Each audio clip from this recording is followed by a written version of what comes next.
ये भागने लगी तो इसके पीछे भी भाग गया है वो।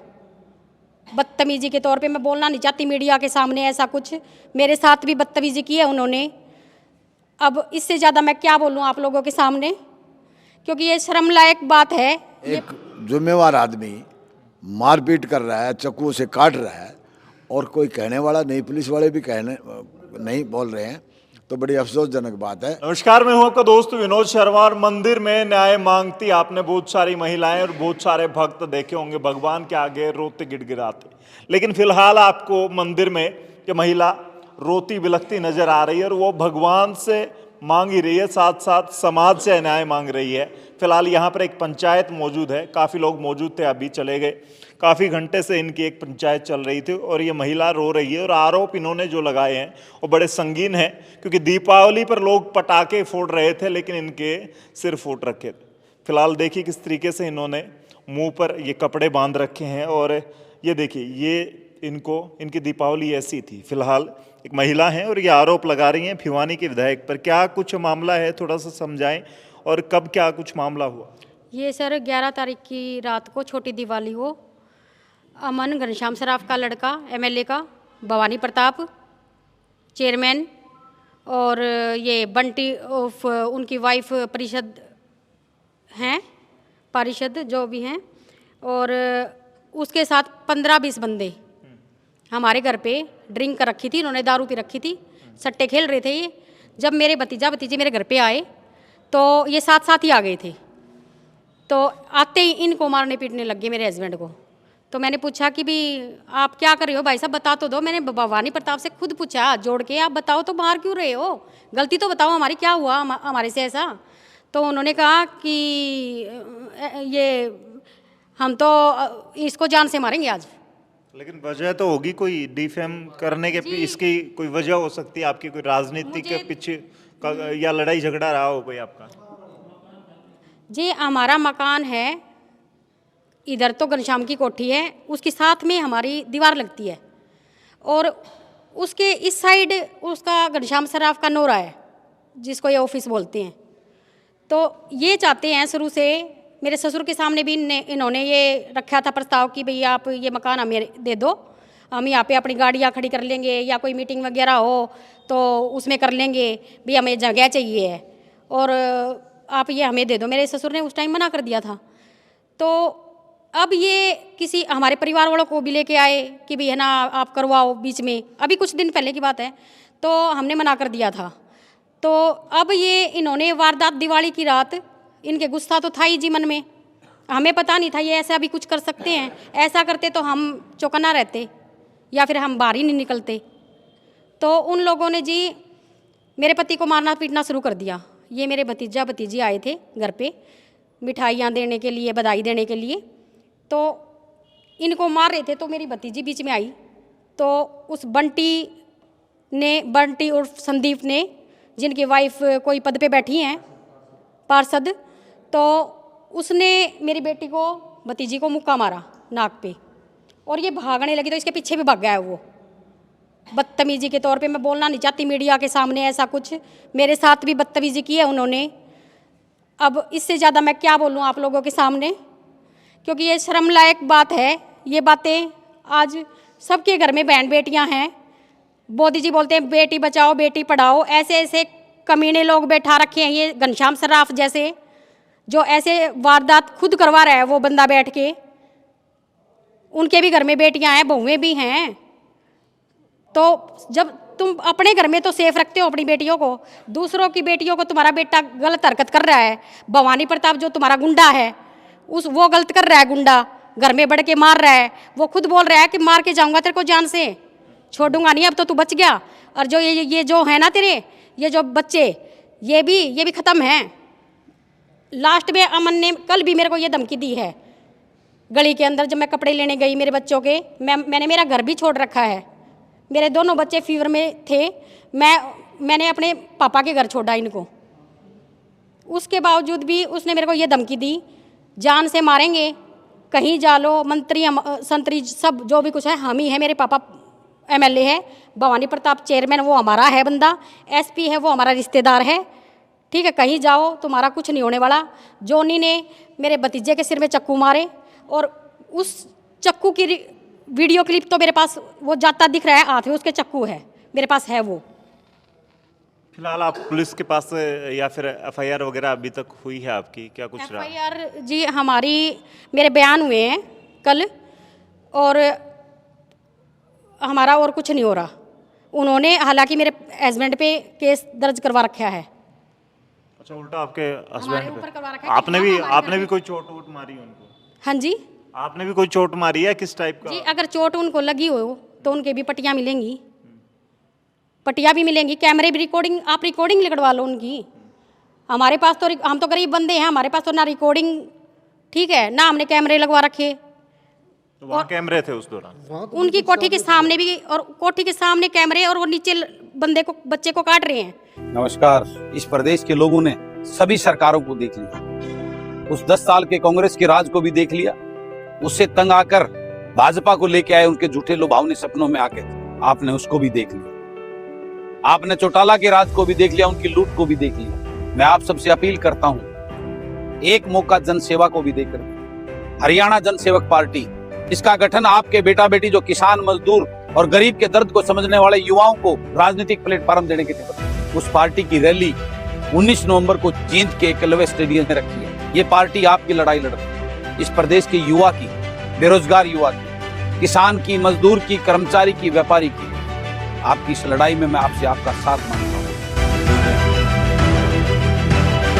मेरे भतीजे को काट रहे हैं, उमेश को, वो चिल्ला रहा है, रो रहा है, कोई फर्क नहीं पड़ रहा।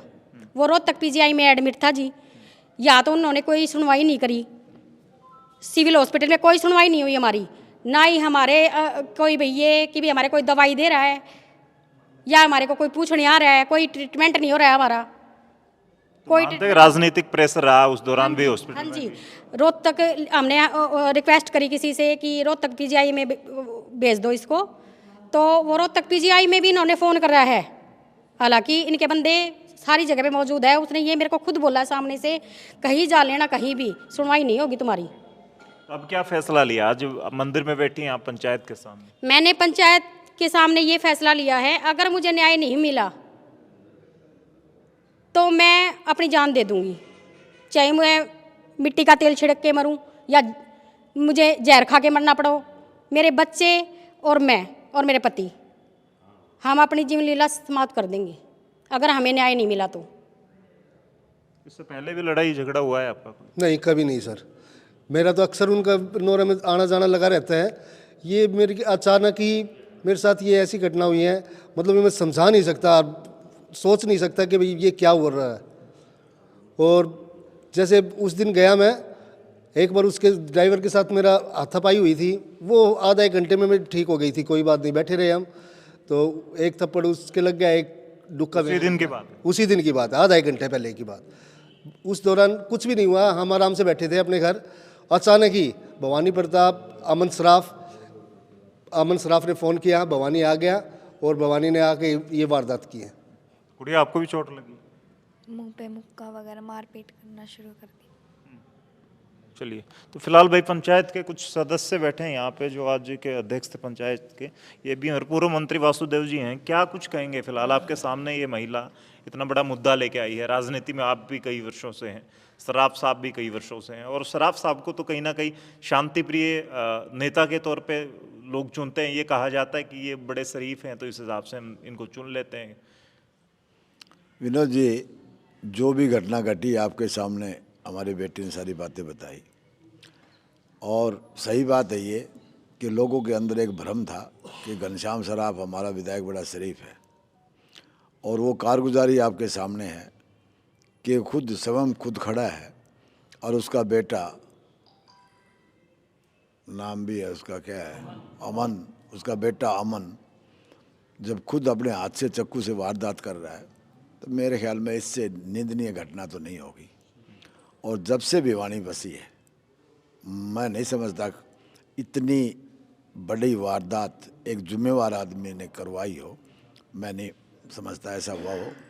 और आज तो हम ना कोई समाज की बात है, आज हम सभी समाज के सभी प्रबुद्ध जो साथी बैठे हैं, इनकी एक ही मांग है कि इस घटना की ईमानदारी से इसकी इंक्वायरी हो जाए, और जो दोषी है उसको सज़ा मिल जाए, यही मांग है, और तो कोई बात ही नहीं है।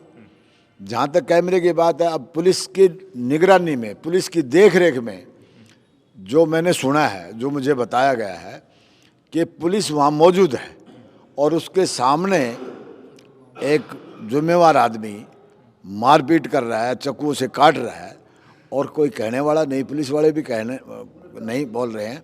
तो बड़ी अफसोसजनक बात है कि प्रशासन की निष्क्रियता झलकती है, और मैं तो ये चाहूँगा कि इसकी कोई न्यायिक जांच करवा के दूध का दूध पानी का पानी हो जाए। एसपी साहब फिलहाल ठीक ठाक काम कर रहे हैं, कहाँ कमी कहाँ नजर आती है आपको? कोई राजनीतिक प्रेशर है लगता है मामला? नहीं, टोटली राजनीतिक प्रेशर है। और जहाँ तक मैं तो ये नहीं मानता कि कानून व्यवस्था का तो दिवाला पिटा है। जब 112 पे फ़ोन कर दिया और पुलिस की टीम आ गई, पुलिस की टीम के सामने इस बच्चे को चाकुओं से घायल किया है, और अगर वो भी मुझे पता चला है किसी आदमी विशेष की मार्फत, अगर इस बच्चे को उठा के खींच के नहीं ले जाते तो इसको जान से मारना था। कमाल की बात है, हद की बात है। और फिर कानून व्यवस्था कहाँ रहेगी? मैं नहीं मानता कि कोई एसपी साहब का कोई पकड़ है पुलिस प्रशासन पे और कानून व्यवस्था में कोई अच्छी तरह व्यवस्था से काम चल रहा है। मैं नहीं मानता इस बात को। निश्चित रूप से भिवानी जिले की कानून व्यवस्था बिल्कुल डामाडोल है, और इसी तरह से घटनाएं होती रही तो हो सकता है आने वाले समय में कोई बड़ी वारदात हो जाए। और पॉलिटिकल प्रेशर तो सामने दिखाई दे रहा है। एक विधायक खड़ा हो गए एक बच्चों के साथ मारपीट करवाने लग रहा है, इससे बड़ी बात क्या होगी? ये तो पॉलिटिकल प्रेशर है। उन्हें गरूर है इस बात का कि भाई मैं विधायक और विधायक का बेटा हूँ, मेरा कोई कुछ नहीं कर सकता। अगर प्रशासन ने इस बारे में कोई कार्रवाई नहीं की तो हम इसके बारे में कोई बड़ा कदम उठाएंगे। फिलहाल भाई आज की जो पंचायत हुई है उसके प्रधान जो चुने गए थे उनसे बात करेंगे। आज किस मुद्दे पर फिलहाल शर्मा जी ये पंचायत हुई है और क्या फैसला लिया गया है? आज की जो बैठक हुई है इसमें जो पीड़ित पक्ष है, ये घनश्याम सराफ के साथ में घर है इनका, और इनके साथ मारपीट गुंडागर्दी जो हुई है इसका हम विरोध करते हैं। और इस बारे में ये निर्णय लिया गया है कि हमारे सर्वजातीय मीटिंग बुलाई जाए और उसमें फैसला किया जाए कि इनको, इस परिवार को न्याय कैसे दिलाया जाएगा। क्योंकि जब पुलिस ने इनकी एफआईआर दर्ज नहीं की, जबकि इनके पति पर ही दूसरे पक्ष ने एफआईआर दर्ज करवा दी और उनकी एफआईआर दर्ज होगी, और जबकि चोट इनके परिवार को लगी है और इनके साथ अन्याय हुआ है। तो हमने 17 तारीख को परशुराम मंदिर में 11 बजे सर्वजातीय एक बैठक बुलाई है, जिसमें हमारे जनप्रतिनिधि जो हैं एमसी वगैरह, और जो एक्स एमएलए, एक्स विधायक मंत्री, और जो भी भावी मंत्री जो भी हैं और जो राजनीति में इच्छा रखते हैं, वो मौजूद आदमियों को, उनको हर बिरादरी के उन व्यक्तियों को बुलाया जाएगा और उसमें निर्णय लिया जाएगा अभी किस तरह इस परिवार को हम न्याय दिलाएं। और हम यही चाहते हैं कि इसकी न्यायिक जांच हो, निष्पक्ष जांच हो और इस परिवार को न्याय मिले। जी, तो फिलहाल आपने देखा जिस तरीके से एक महिला, आज मैंने आपको बताया, मंदिर में बैठी रो रही है, न्याय की गुहार पंचायत के समाज के सामने लगा रही है। फिलहाल घनश्याम सराफ, जिसे शराफत के लिए भिवानी के लोग खास करके कहते हैं कि उन्हें चुना जाता है, उन पर इन जैसा गंभीर मामला उठता है। दीपावली जैसे त्यौहार पर जब लोग सेलिब्रेट करते हैं, अपने घरों में खुशियां मनाते हैं, तब इनका परिवार रो रहा था। फिलहाल ये महिला यहाँ पर खुले तौर पर चुनौती दे रही हैं भिवानी के प्रशासन को और फिलहाल भिवानी की व्यवस्था को। आपका क्या कहना है? इस वीडियो को शेयर करें ज़्यादा से ज़्यादा, और हम भी चाहते हैं कि जाँच जो है वो सही सिरे से हो, हर जो पीड़ित है उसको न्याय मिले। फिलहाल इस वीडियो को शेयर करें। तब तक के लिए धन्यवाद। राम राम, जय हिंद।